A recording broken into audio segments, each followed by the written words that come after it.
Hi, and welcome to CryptoBiography. I'm your host, Brandon Starr. This is episode 157, and it's going to be a Father's Day special.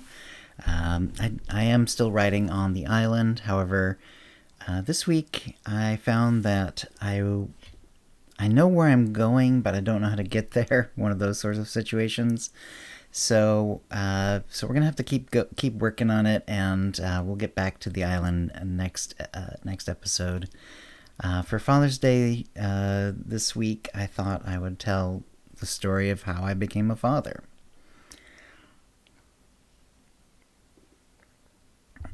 So,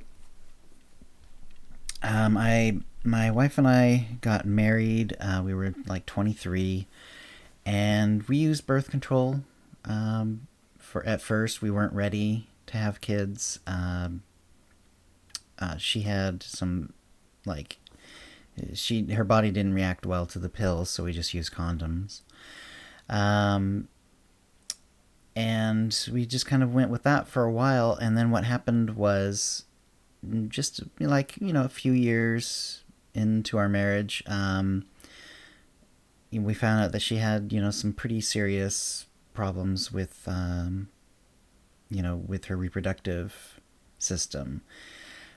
She had some non-tumor cysts. She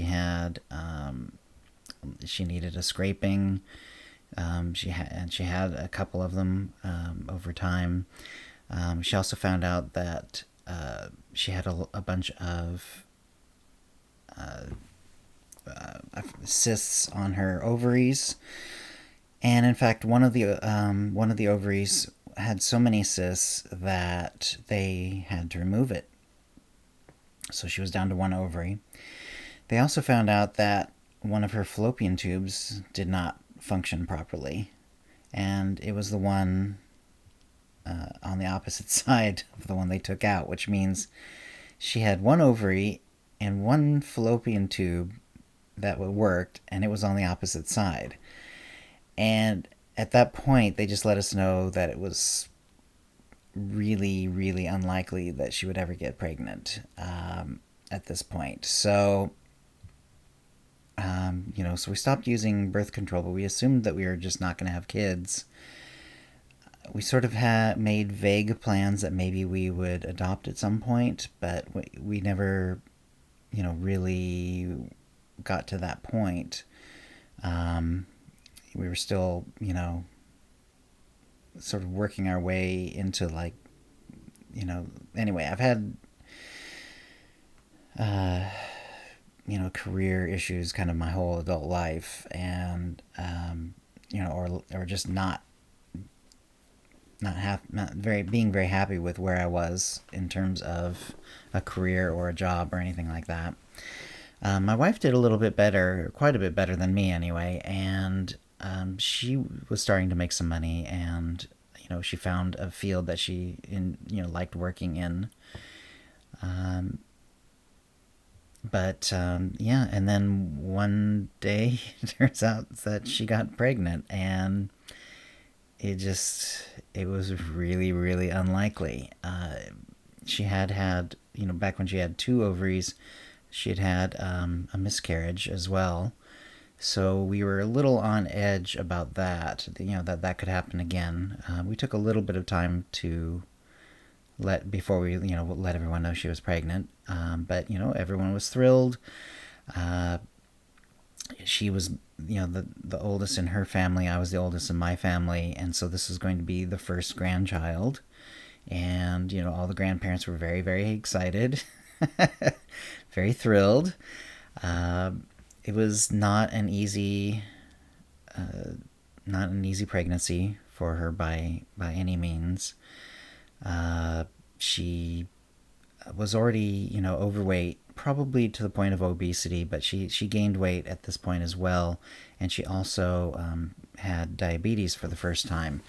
And I suppose I think what happens a lot of times in diabetes when it that occurs during pregnancy is that if you can kind of get things under control, you can the diabetes will go away. But in Jennifer's case, it never went away. Unfortunately, it started during her pregnancy, and she was overweight, and the diabetes never got any better, unfortunately. So that was an issue. She had high blood pressure as well, and she was anemic. I mean, a lot of little things that sort of added up. So we worked on what we could, and she took iron supplements and stuff like that. In any case, despite the tumors in the uterus and everything else, Declan ended up being carried basically to term. He was a little early, but not very. The birth itself was more the story. What happened was they always had sort of a semi plan to just give her a C-section, and that's probably what should have happened. But for whatever reason, sort of a misguided, you know, belief that you should always at least try to have a vaginal birth. I guess I don't know what the doctors' thinking were. The doctors and the nurses involved. I don't know what their thinking was, but they did try to have her induce. But for whatever reason, she wasn't able to dilate. After a day, it wasn't there, and it wasn't looking like it was going to be. And so it was definitely time for her to have a C-section. So this is like early afternoon, and they, so we, and this had taken over a day, like for them to try to induce her. So she was in the hospital already for like quite a while. But anyway, so at this point, I had a digital camera, and they were kind of unusual at the time. They weren't really common. This was 2001. And mine, especially at the time, I can't remember the brand of it, but it was a very unusual digital camera. It didn't really look like a camera. There was one side that had the lens, and then the screen sort of like twisted from the other side, and so you didn't really hold it up to your eye at all. And I didn't ask for permission. I just went in with my digital camera and started taking pictures, and I'm not even sure they knew that it was a camera ever. But I have pictures of the whole process, and some of them are kind of grisly, of course, but they're kind of amazing. So they brought they brought Jennifer in. And I was allowed to be in there because it was a birth. There was like a screen sort of between her belly and her head. It wasn't very high though, and I could see over it actually. And more to the point, I could take pictures over it, and I did take pictures over it. And so they did the incisions, and and of course the anesthesia first, and everything else they have to do. They did the incisions and so on. And Jennifer was awake, during this time. It was not like a full, she was not knocked unconscious from the anesthesia. And eventually, the uterus was opened, and they reached in and they pulled Declan out. And I have a picture of that too. And I literally have a picture of my son when he was like, I think his toe was actually still inside her, his foot was still inside like her belly. Like he's literally, 1 second old. And, and he looked great, and he was of course kind of bluish and had all the stuff on him, just as you expect. And they took him over to get him cleaned up and make sure he was okay and make sure he was breathing and all that good stuff. And I didn't realize what was going on quite, but what they did is they hustled me over to where Declan was, and I took some pictures there too, and I saw the placenta. The placenta is like really large, like surprisingly large. It was in a pan that was probably like, as like from like if I make a fist, it was probably from my elbow to to where the end of my fist would be. It was like, and it was round. It was that long, and it was in a circular pan, and it basically filled up the whole bottom of the pan. And I couldn't tell exactly how deep it was, but it was, it looked like it had some thickness too, maybe an inch or two. So the placenta is, there's a lot of blood vessels there. There's a lot of nutrients. I mean, I always knew it was important, but I didn't realize how big the thing was. Anyway, so I take a picture of that. They're cleaning up Declan. I get a couple pictures of them, and then they hustle us out of the room. And so, we're in the other room. He's on this like sort of warming bed thing to make sure he stays warm enough. And and they eventually takes a little bit of time, and eventually they wheel Jennifer in. And she seemed a little out of it, which made sense to me. And but she was able to hold Declan, and and I took some pictures then too, and it was all very sweet and wonderful. And I didn't find out till later that Jennifer almost bled out during this procedure. They were, I was probably unaware of like the terms they were using and so on. But they did. I found, it seems clear to me, like looking back on it, that like they part of the reason for like hustling me over, and keeping me with Declan rather than like keeping me with Jennifer, was, I don't know how much of that would have been normal anyway, but like clearly they wanted me out of there, like so that they could really get to working on Jennifer. They ended up having to give her a lot of blood. They had to suture her up properly and everything, and her blood pressure went very low. It was very dangerous, as it turns out, but she did pull through. And so and of course I was sort of like oblivious to that aspect of it. I mean, she looking back, I guess she looked a little pale, but she was always sort of pale anyway, and and she was undergoing surgery, and I didn't expect her to be anything other than sort of pale looking, and that so that didn't really raise any flags with me. But she but she did pull through, obviously. We after when she got to hold Declan, I ran out to the waiting room where the family was, the rest of our family, like my because they'd been trying to induce for so long. My parents were actually over from Idaho, came over from Idaho.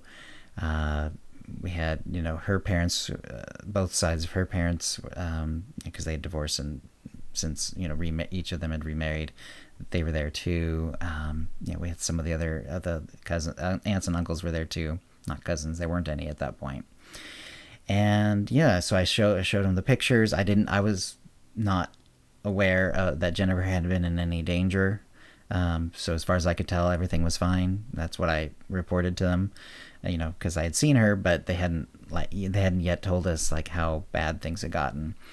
And so I showed them the pictures of Declan, then ran back in, and it was all wonderful from there. So so it was like one of those things where it could have been like really bad. It could have been really bad there. I mean, obviously, if she had died there, Declan's life and my life would have been far different. Jennifer did die, of course, and it was different from when it was before, but it would have been even more different, if she had died when he was an infant. And he was healthy and pretty happy.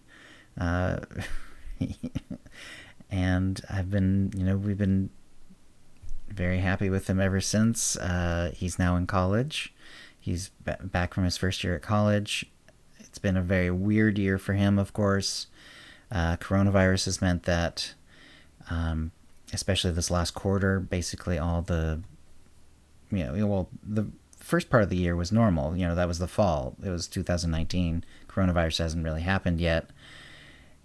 But he was still obviously, anytime you're doing freshman year and it's away from home and all that sort of stuff, huge adjustment. But he took it very well.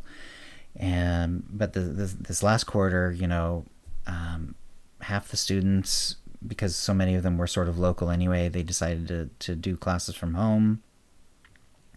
Most of the classes went online.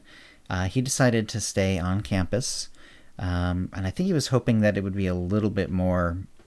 There'd be a little bit more opportunities to like see other people and be a little bit sociable.